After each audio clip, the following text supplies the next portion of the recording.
Morning बच्चों, chemistry time में आपका स्वागत है। और आज का टॉपिक हमारा बहुत इम्पोर्टेंट है, ध्यान देना है आपने। इंटीग्रेटेड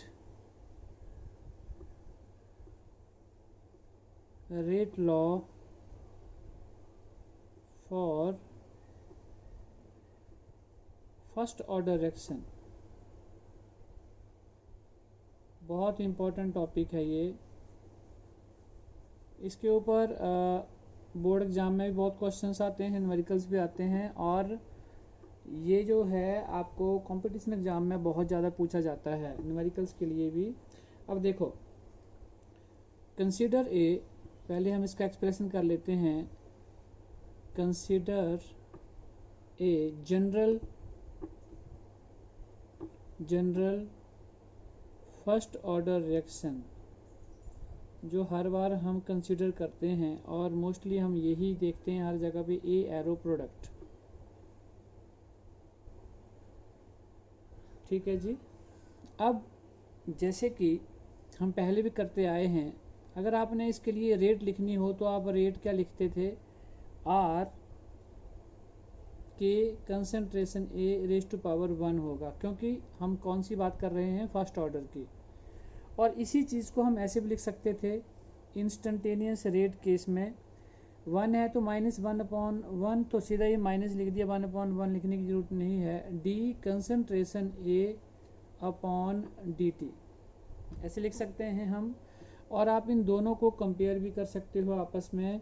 तो फिर आप यहाँ पे लिख सकते हो, therefore rate is equal to minus क्या आएगा आपके पास? D concentration A upon d t is equal to k concentration A. ठीक है जी, बिल्कुल ठीक है। हाँ जी, हो गया, यहाँ तक हो गया। ठीक है, अब हम इसको थोड़ा सा रीअरेंज कर लेते हैं। ऑन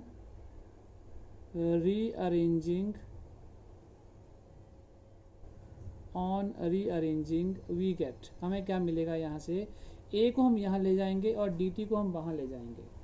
ठीक है, और माइनस साइन भी वहाँ ले जाएंगे। तो देखो हमारे पास क्या आ गया यहाँ पे? D concentration A upon concentration A is equal to minus k d t. Clear हो रहा है सबको? क्लियर हो रहा है सबको? ठीक है, इसको हम इंटीग्रेशन कर देंगे बोथ साइड पे। तो इक्वेशन 1 मान लेते हैं इसको हम। तो इंटीग्रेटिंग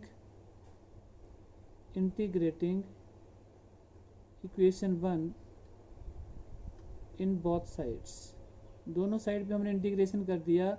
तो इंटीग्रेशन का साइन ये होता है, और ये d concentration A upon concentration A is equal to, minus sign बाहर आ गया, के भी बाहर आ गया, और अंदर आ गया डी टी।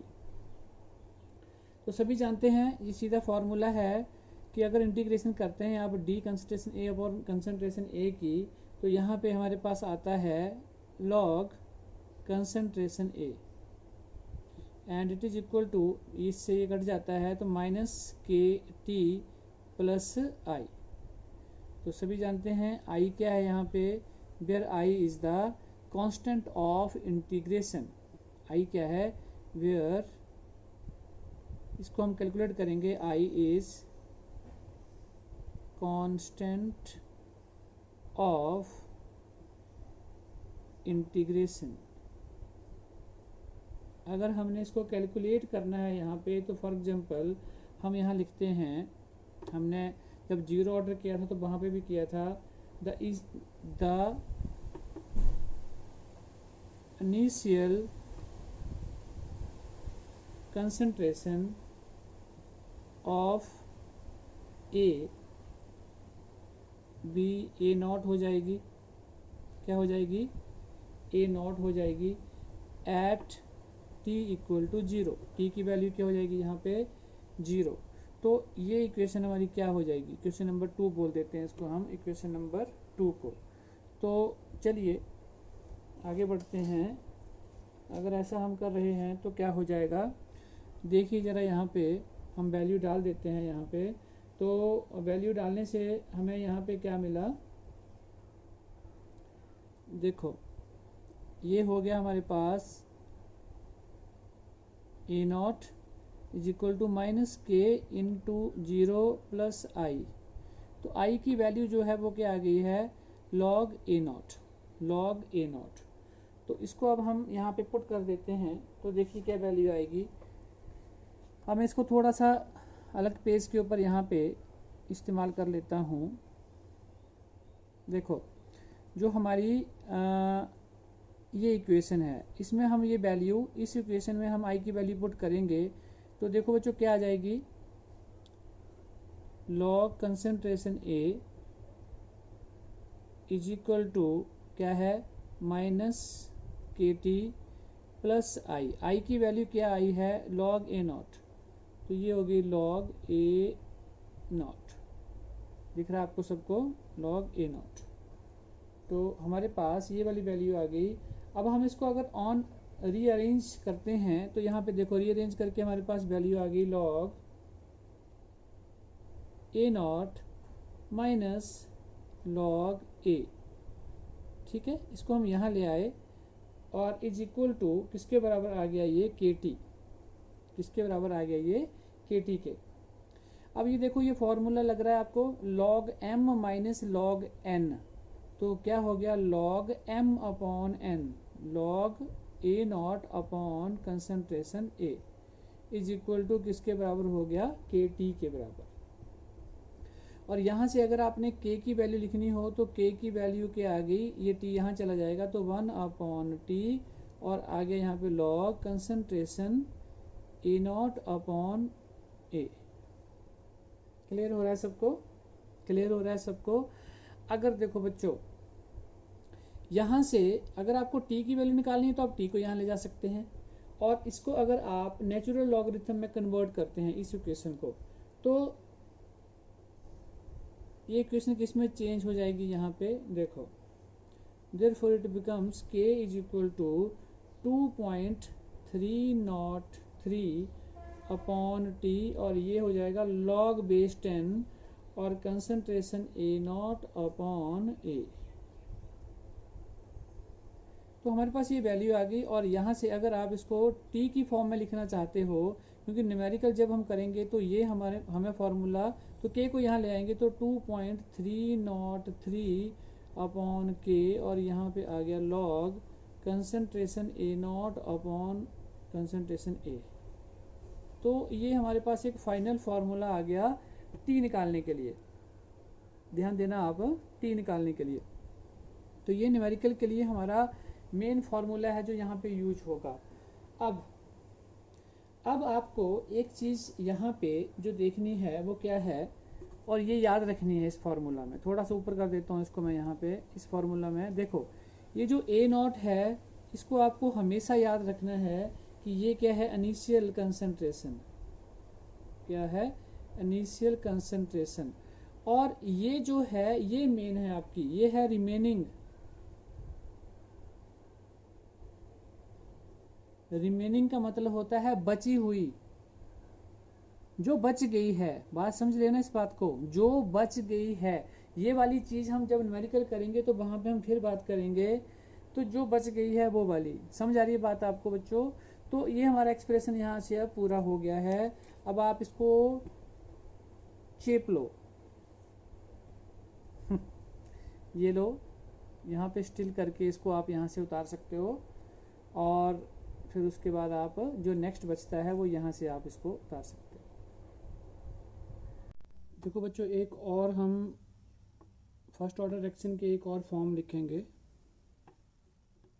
फर्स्ट फॉर्म हमने कर ली, जो मेन है इसकी, जो हमने बोला भी न्यूमेरिकल्स में यूज होगी। एक फॉर्म हम ये लिख लेते हैं, जैसे एक हमारे पास बीच में जब हम कर रहे थे तो log A it is equal to log A naught minus के टी, एक्सप्रेशन हमारा एक ये आता है बीच में। तो इसको देखो बच्चों हम ऐसे लिख सकते हैं, लॉग ए, इसको हम यहाँ ले जाएंगे, minus log A naught it is equal to minus के टी। ये आ गया log M minus log N, तो क्या हो गया, log A upon A naught आ गया, M upon N is equal to minus के टी। और इसको अगर हम यहाँ ले जाएं लॉग को, तो यहाँ पे क्या आ गया हमारे पास, ए अपॉन ए नॉट, और ये एक्सपोनेंशियल में कन्वर्ट हो जाएगा e raise to power minus के टी। अगर हम लॉग को यहाँ लेके जाते हैं तो ऐसे हो जाएगा। और अगर हमने a की वैल्यू लिखनी हो तो a is equal to A not E raise to power minus के टी। तो ये हमारे पास एक फॉर्म आ गई और इसको हम बोल देते हैं exponential form of first order reaction. Exponential form for first order reaction. First order reaction के लिए एक्सपोनेंशियल फॉर्म कई बार ये भी यूज होती है, पर मोस्टली जो हमारी फर्स्ट हमने लिखी थी, जो हम टी की वैल्यू यहाँ निकालते थे, वो आपने हमेशा याद रखनी है। टी इज इक्वल टू हमारे पास होता था 2.303 अपॉन के लॉग ए नॉट अपॉन ए। ये जो है मोस्टली हमारा यही, जो भी हम न्यूमेरिकल्स करेंगे तो वहाँ पे हमारी यही फॉर्म यूज होगी। ठीक है, तो ये एक्सपोनेंशियल फॉर्म आ गई, ये भी आपने साथ में इसमें याद रखनी है। अब हम इसमें करते हैं इसका हाफ लाइफ ऑफ रिएक्शन, जो हमने जीरो ऑर्डर के लिए भी किया था। तो देखो हाफ लाइफ ऑफ रिएक्शन, जब हमारा रिएक्शन जो है वो 50% कंप्लीट हो जाता है तो हम बोल देते हैं हाफ लाइफ ऑफ रिएक्शन, और इसको हम डिनोट करते थे टी हाफ से। कई बार टी 50% भी लिखा होता है, तो मतलब वहाँ पे डेफिनेशन हमने पीछे की है, तो हम बोल देते हैं time in which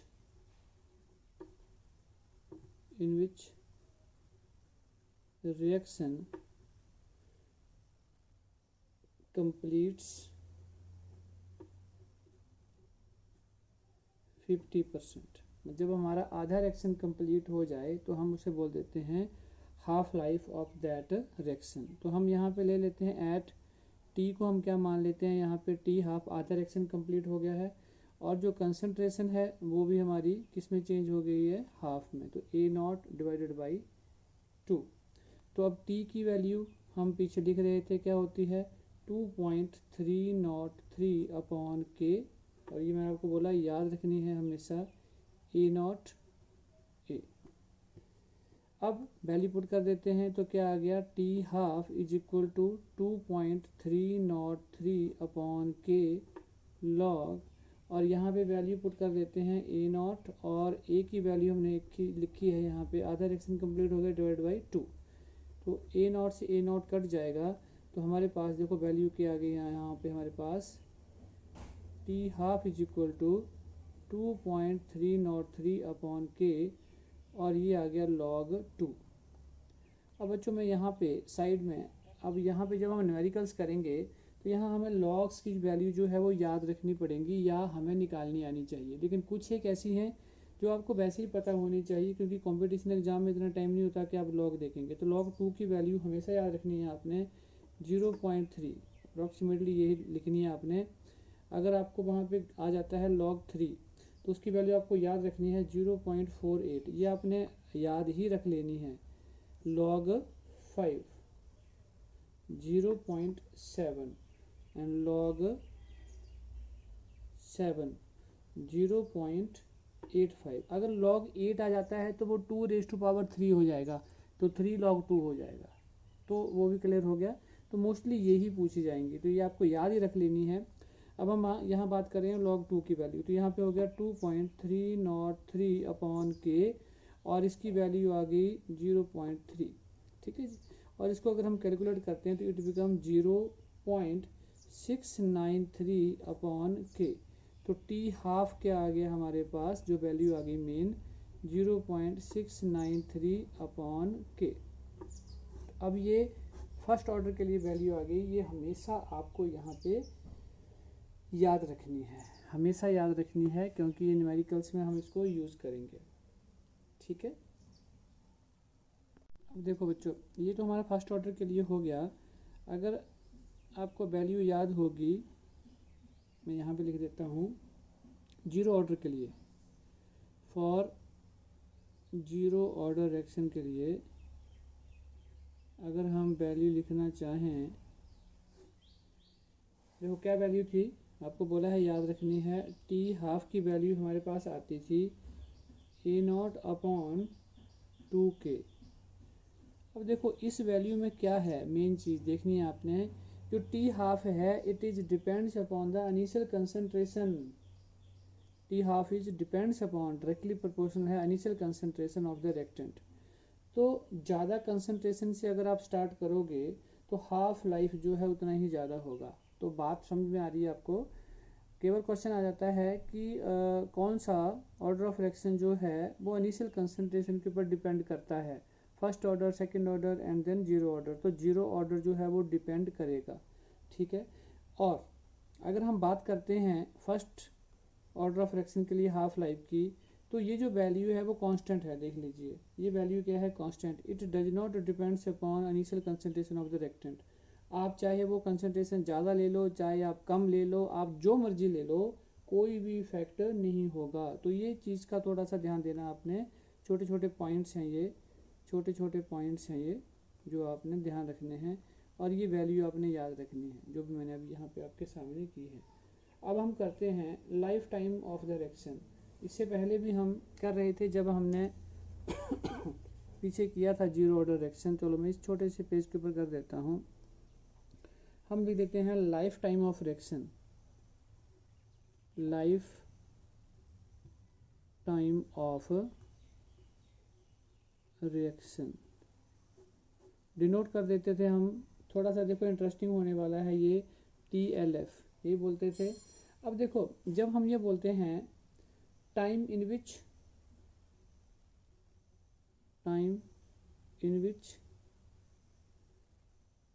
reaction completes 100%, बात क्लियर हो रही है। जब हमारा रिएक्शन कितना कंप्लीट हो जाए, 100%, तो T at this point, T को हम क्या बोलेंगे, TLF। और देखो बात समझ लो, यहाँ पे ए की वैल्यू क्या हो जाएगी, अब 0। अब हम आधा रिएक्शन कंप्लीट नहीं कर रहे हैं, हम बोल रहे हैं पूरा रिएक्शन कंप्लीट हो रहा है, तो ये ख़त्म हो जाएगा, ये मान के चलते हैं, ठीक है। तो टी की वैल्यू हमें पता ही थी, हम बार बार बोल रहे हैं, आप याद रखेंगे। टी किसके बराबर होता है, 2.303 अपॉन के, और ये था लॉग A0 अपॉन ए। समझ रहे हैं बात। और अगर हम यहाँ लिखना चाहें TLF, ठीक है जी, तो 2.303 अपॉन के लॉग, और यहाँ पे हो गया A0 अपॉन 0। अब देखो यहाँ पे क्या चीज़ आ गई, इट बिकम्स, क्या हो गया ये, इन्फिनिटी। अब ये चीज़ यहाँ पे बड़ी इंटरेस्टिंग है। इसका मतलब ये हो गया, हम सीधे सीधे बोल सकते हैं क्या, कि जो फर्स्ट ऑर्डर रिएक्शंस होते हैं नेवर कंप्लीट्स टू 100% कभी, क्योंकि इन्फिनिटी टाइम की बात कर रहे हैं हम। तो यहाँ पे फिर हम बोल सकते हैं first order reaction never completes to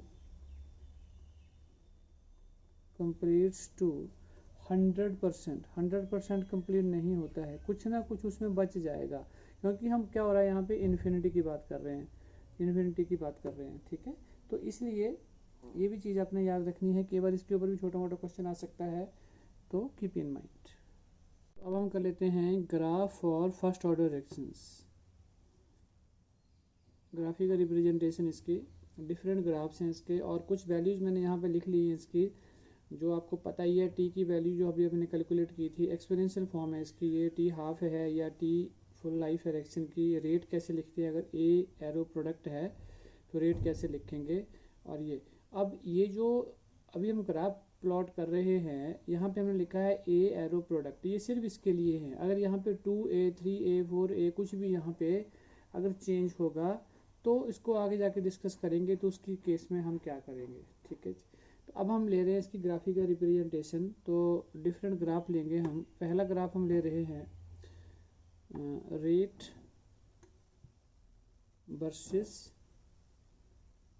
concentration ए, ये वाला रेट अगर ए एरो प्रोडक्ट है तो रेट क्या लिखी जाएगी, rate is equal to k concentration ए, इसके लिए लिखी जाएगी। और रेट जो है वो डायरेक्टली प्रोपोर्शनल है ए के, तो सीधे सीधे यहाँ पे ऐसे बनेगा ग्राफ कि जैसे जैसे ये वेरी करेगी वैसे वैसे ये वेरी करेगा, तो इंक्रीज करेगा, सीधा ऐसे स्ट्रेट लाइन ग्राफ आएगा। और इसका स्लोप लिखना हो यहाँ पे थीटा, तो इसका अगर हम स्लोप लिखना चाहें तो स्लोप यहाँ पे होगा, slope is equal to tan theta is equal to K, ये के, ठीक है। तो ये हमारा पहला ग्राफ हो गया। अब हम बात करते हैं नंबर 2 ग्राफ की। नंबर 2 ग्राफ में हम प्लॉट करते हैं, यहाँ पे हम लेते हैं रेट, रेट आ गया, और यहाँ पे हमारे पास आ गया टाइम। अब देखो यहाँ पे रेट और टाइम की बात कर रहे हैं, तो ए देखो जो एक्सपोनेंशियल फॉर्म थी उसमें ए की कंसेंट्रेशन किसके बराबर आ रही थी, ए नॉट ई रेस्ट पावर ए।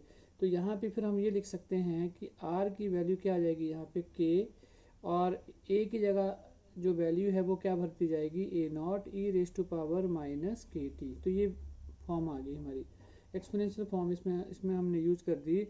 तो ये बच्चों ग्राफ ऐसे आएगा, ऐसे आएगा। और ये जो यहाँ पे हम बात कर रहे हैं, तो यहाँ पे आ जाएगा हमारे पास ये के ए नॉट की वैल्यू ये आ गई, और टी इन्फिनिटी तक आ रहा है यहाँ पे हमारा, तो एक्सपोनेंशियल फॉर्म आ गई, ठीक है।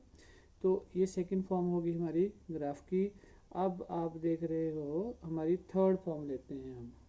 अगर हम थर्ड फॉर्म की बात करते हैं तो देखो ये आया हमारे पास ग्राफ, और इसमें हम यहाँ पे लेते हैं लॉग कंसंट्रेशन ए, और यहाँ पे लेते हैं टाइम वर्सेस टाइम टी, ये वाला लॉग ए के साथ टी की, ठीक है। तो यहाँ पे ये इस फॉर्म में आएगा, और ये जो यहाँ पे आया हमारे पास this is log A naught, ये देखो लॉग ए नॉट। और जो यहाँ पे स्लोप आएगा, स्लोप आएगा it is equal to tan theta and equal to ये आ गया माइनस के अपॉन 2.303, ये आ गया, ठीक है। अब हम यहाँ पे एक और ले लेते हैं स्पेस के अकॉर्डिंगली, फोर्थ ले लेते हैं यहाँ पे, फोर्थ वन। तो फोर्थ जो है वो हम एक्सपोनेंशियल का ही ले लेंगे फिर से, तो सेम ही ग्राफ आ जाएगा। तो यहाँ पे हम ले लेते हैं कंसंट्रेशन ऑफ ए, और यहाँ पे हमारा आ जाएगा टाइम टी, टाइम टी, ये हमारी एक्सपोनेंशियल फॉर्म ये। तो ग्राफ सेम ये वाला ही आएगा जैसे ये था, तो लाइक दिस, ठीक है। तो यहाँ लिख देते हैं हम A is equal to A not e raise to power minus के टी, ये इसके लिए आ गया, ठीक है। अब हम और ले लेते हैं इसकी फॉर्म, दो ग्राफ हम दो के एक ग्राफ और ले लेते हैं, यहाँ पे ले लेता हूँ मैं फिफ्थ। इसमें हम लेंगे T half versus initial concentration A not. अब ध्यान देना बच्चों, यहाँ पे अगर हम टी हाफ की देखें यहाँ पे, तो इनिशियल कंसंट्रेशन ए, क्योंकि यहाँ पे तो ए का कोई फ़र्क ही नहीं पड़ेगा ए नॉट का, क्योंकि टी हाफ जो है वो किसके बराबर होता है 0.693 अपॉन के, इसके बराबर होता है। So there is no effect on this, तो सीधा आएगा, ये ऐसे सीधा आ जाएगा। यही बात जब हम जीरो ऑर्डर में करते थे तो वहाँ पे ऐसे आता था, क्योंकि अभी हम पीछे बात भी कर रहे थे कि it depends upon initial concentration, वो ए नॉट के ऊपर डिपेंड करेगा ही करेगा, ठीक है। लेकिन इस केस में ये डिपेंड नहीं करेगा, ठीक है। तो ये आप पॉज करके यहाँ से कॉपी कर सकते हो, मैं इसको यहाँ पे ऐसे कर देता हूँ। तो these are the graphical representation. तो अब हम लेंगे इसके बाद questions for first order reactions. चलिए अब क्वेश्चंस लेते हैं, और देखो क्वेश्चन क्या है, in a first order reaction the concentration of reactant decreases from 800 mole per decimeter cube to 50 mole per decimeter cube in 2 into 10 raised to power 4 second. तो find out करना है यहाँ पे हमें रेट कांस्टेंट, और चार ऑप्शन हमें यहाँ पे दिए हुए हैं। सोचिए आप, जल्दी से पॉज कीजिए इसको और देखो आप खुद करके, अगर आपसे होता है तो देखो यहाँ पे हमने निकालना क्या है, फाइंड द रेट कांस्टेंट। तो इक्वेशन हम जो ऑलरेडी हम यूज कर रहे थे पीछे क्या थी, t is equal to 2.303 upon के log A not upon A. Find out क्या करना है, रेट कांस्टेंट। तो हम के को यहाँ ले जाते हैं, तो हम इसको यहाँ लिख देंगे, और के को हम यहाँ ले गए तो यहाँ पे आ गया 2.303 अपॉन टी, और यहाँ पे हो गया लॉग ए नॉट अपॉन ए। समझ आ गई बात। अब सीधे वैल्यू पुट कर देते हैं, यहाँ पे क्या आ जाएगा देखिए, यहाँ पे है 2.303, और टी की बात अगर हम करते हैं यहाँ पे टाइम, तो टाइम क्या दिया हुआ है, इन 2 इंटू 10⁴ सेकेंड। तो टाइम आ गया यहाँ पे लॉग, क्या बोल रहा है कि जो कंसंट्रेशन ऑफ रिएक्टेंट है वो डिक्रीज हो जाएगी फ्रॉम दिस टू दिस। तो ऊपर क्या आ जाएगा हमारे पास 800, और नीचे क्या आ गया, कहाँ तक हो जाएगी डिक्रीज 50। ठीक है जी, इसको ये कट जाएगा, यहाँ पे क्या आ जाएगा 16। तो देखिए सिंपलीफाई कर लीजिए, इसको क्या आ जाएगा 2.303 अपॉन 2 इंटू 10⁴, और यहाँ पे आ गया लॉग 2⁴ कर सकते हैं इसको हम, 16 को क्या कर देंगे 2⁴। तो 4 पीछे चला जाएगा, तो क्या हो जाएगा 2.303 अपॉन 2 इंटू 10⁴, और यहाँ पे आ गया 4 log 2।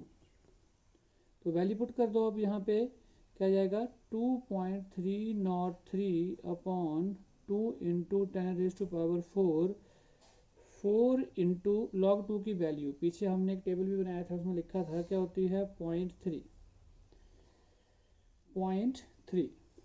अब अगर आप इसको कैलकुलेट करते हो यहाँ पे, तो कैलकुलेट करके बच्चे यहाँ पे अप्रॉक्सीमेटली हम ये बोल सकते हैं 13818 डिवाइडेड बाई 10⁵ आ गया।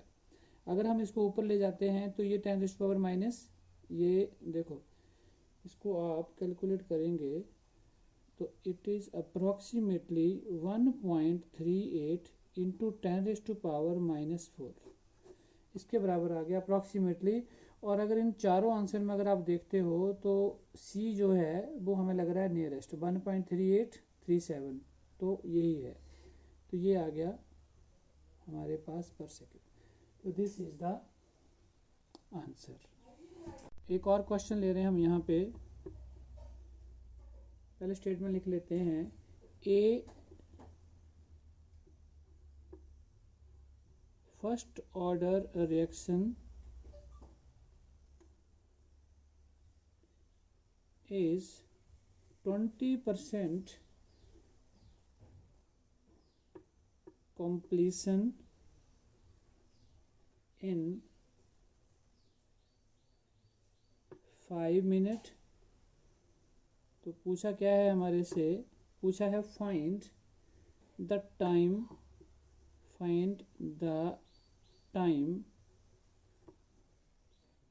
in which it is 60% complete.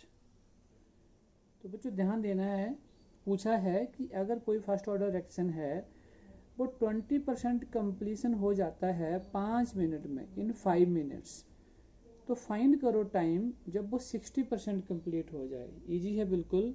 और ऑप्शन की अगर हम बात करते हैं तो हमारे पास ए ऑप्शन है यहाँ पे 10 मिनट,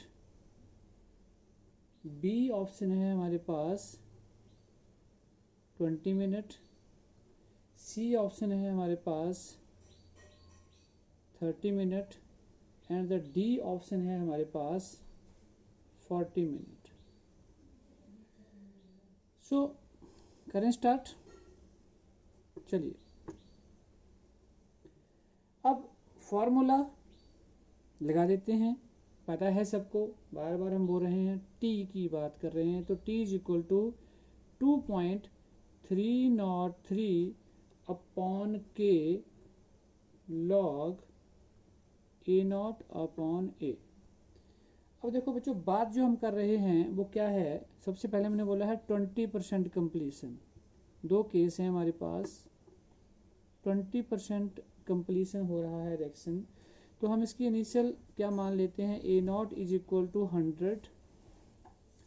और अगर हम बोल रहे हैं 20% कंप्लीट हो गया तो ए की वैल्यू कितनी आ जाएगी, 80। ए की वैल्यू कितनी आ जाएगी, 80। तो वैल्यू पुट कर देते हैं यहाँ पे।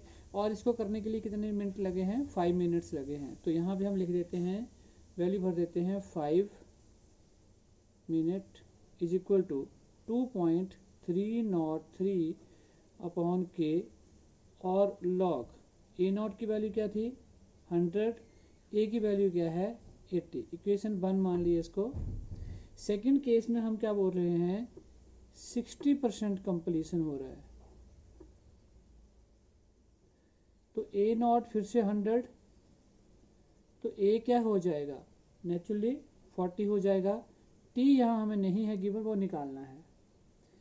तो टी को ऐसे रहने देंगे तो क्या आ गया, T is equal to 2.303 upon के लॉग, ऊपर क्या आ गया 100 और नीचे क्या आ गया 40।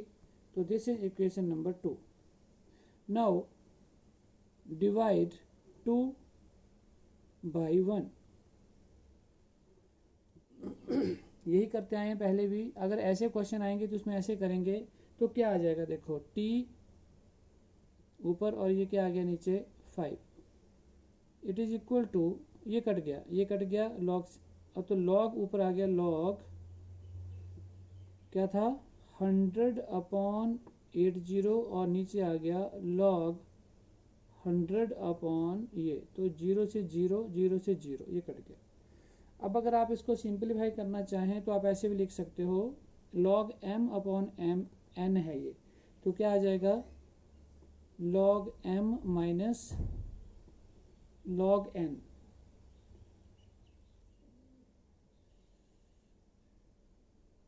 अच्छा उल्टा कर दिया हमने, यहाँ पे 4 आना था और यहाँ पे 8।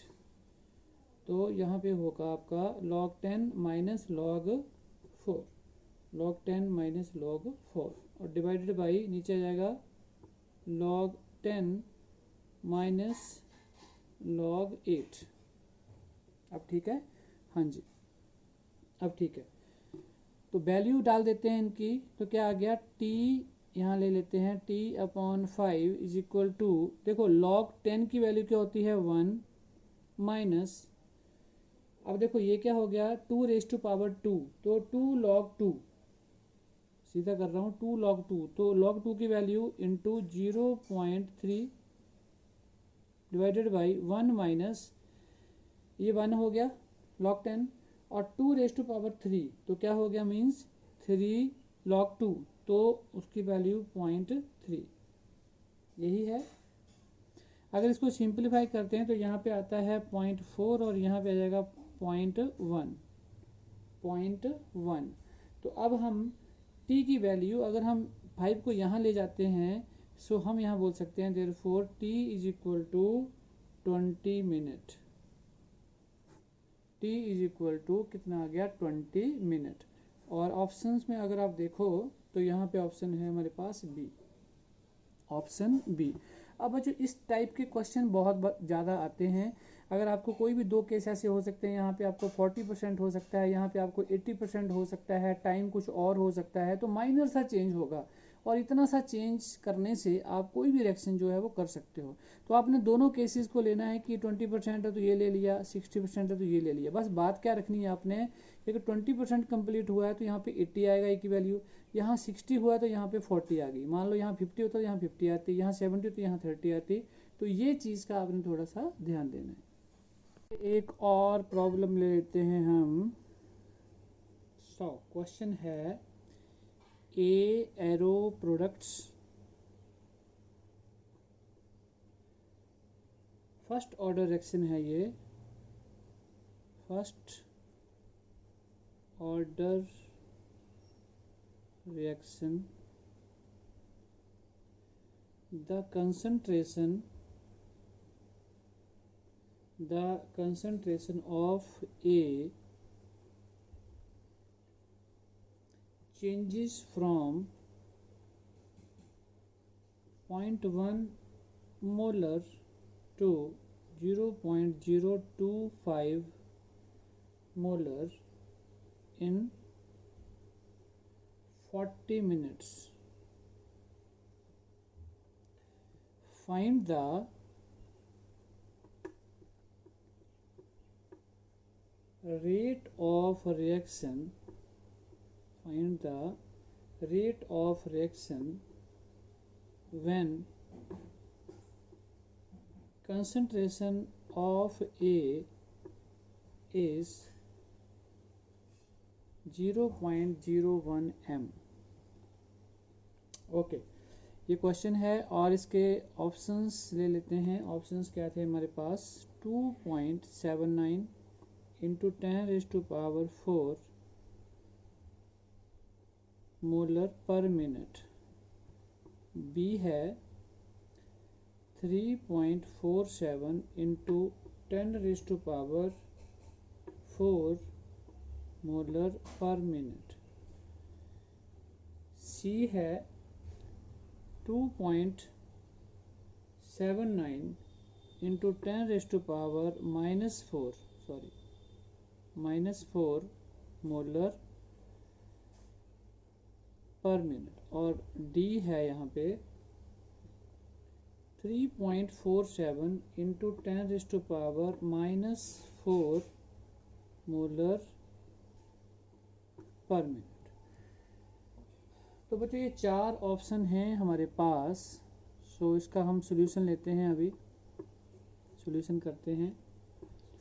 देखो क्या है, A arrow product first order reaction है और हम बोल रहे हैं the concentration of A changes this to this in 40 minutes. Find the rate of reaction. देखो find the rate of reaction, rate of reaction लिखना है, इसका निकालना है तो रेट हमें इसकी लिखनी पड़ेगी। रेट इज इक्वल टू क्या है, के फर्स्ट ऑर्डर है कंसंट्रेशन A⁻1 हो जाएगा। इक्वेशन 1 इसको मेन इक्वेशन मान लेते हैं क्योंकि ये ही हमने निकालना है यहाँ से रेट ऑफ रिएक्शन। तो बच्चों रेट ऑफ रिएक्शन निकालने के लिए हमें क्या निकालना पड़ेगा, पहले यहाँ पे के निकालना पड़ेगा। तो फॉर्मूला हम जानते ही हैं, T it is equal to किसके बराबर होता था, 2.303 अपॉन के, और यहाँ होता था log concentration A0 upon A. अब के की वैल्यू निकालनी है तो के यहाँ ले लेंगे, तो यहाँ पे टी नीचे आ जाएगा 2.303 अपॉन टी, और यहाँ पे लॉग कंसंट्रेशन A0 अपॉन ए। समझ आ रही बात है? तो वो हमने वैल्यू यहाँ से लिख ली। अब हम यहाँ पे वैल्यू पुट कर देते हैं, तो k is equal to 2.303 upon T. T देखो यहाँ पे क्या है हमारे पास, 40 मिनट्स बोल रहा है ये, तो यहाँ पे आ गया 40 इंटू लॉग क्या है हमारे पास, लॉग A0। ये देखो चेंज कहाँ कर रहा है, ए चेंजेस फ्रॉम 0.1 मोलर, तो 0.1 ऊपर आ गया, टू 0.025 यहाँ पे आ गया। ठीक है, डेसिमल से ये कट जाएगा, ऊपर क्या आ जाएगा यहाँ पे 100, और ये यहाँ से आ गया 4। क्लियर हो रहा है, 4 आ गया। और 4 को हम क्या लिख सकते हैं, 2⁻², मतलब 2 log 2। तो k की वैल्यू क्या आ गई हमारे पास, 2.30340, तो यहाँ पे आ गया इंटू 2 log 2, तो इंटू 0.3 इंटू 0.3। सो अब हम इसको कैलकुलेट अगर करें तो इट इज़ अप्रॉक्सीमेटली, कैलकुलेट कर लेना आपने, अगर कहीं छोटी मोटी चूक हो जाए तो आपने देख लेनी है, 3.454 अपॉन 100 ये वैल्यू आएगी इसकी। अगर ये वैल्यू आती है तो देखो ये चीज़ है जो हमने निकालनी थी रेट, तो इसमें हम पुट कर देते हैं, तो k की वैल्यू यहाँ आ जाएगी, तो हम यहाँ पे लिख सकते हैं therefore rate is equal to किसके बराबर आ गई, k की वैल्यू क्या है हमारे पास ये, तो इसको लिख दो आप, क्या आ गई ये 3.454 अपॉन 100, और a कंसंट्रेशन a यहाँ बोल रहा है concentration of A is this, तो ये आ गई 0.01, 0.01। तो अगर इसको हम डेसिमल को हटाना चाहें तो यहाँ पे क्या आ जाएगा, 100 आ जाएगा, मतलब 10⁻⁴ क्या हो गया यहाँ पे 4 हो गया। और अगर इसको हम ऊपर ले जाते हैं तो क्या हो गया 3.4 इंटू 10⁻⁻⁴, ऊपर चला जाएगा 10⁻⁴। तो देख लीजिए इस तरह की रेट जो है वो कहाँ मिल रही है आपको, ऑप्शन ढूंढिए यहाँ पे ये है, तो अप्रॉक्सीमेटली दिस, ठीक है। तो कैलकुलेशन आपने चेक कर लेनी, अगर ऐसे अप्रॉक्सीमेटली आ जाए तो वही हमारा आंसर होगा, क्योंकि मेन तो ये है 10⁻⁴ आ रहा है, तो यहाँ से हमें क्लियर हो जाएगा ये आंसर है, ठीक है। अगर बोर्ड एग्जाम में आता है तब तो आपको ये पूरा करना है वहाँ पे ऐसे, और लेकिन अगर कंपटीशन एग्जाम में आता है तब आपको ऑप्शन देखना है कि कौन सा ऑप्शन रहेगा यहाँ पे, सो आपने इसको चेक कर लेना है। सो बच्चों फर्स्ट ऑर्डर का हम यहाँ तक ही करते हैं। Thank you so much. Chemistry time हमारा चैनल है, उसको आपने सब्सक्राइब कर लेना है बच्चों, ठीक है। Thank you very much, love you all, bye bye.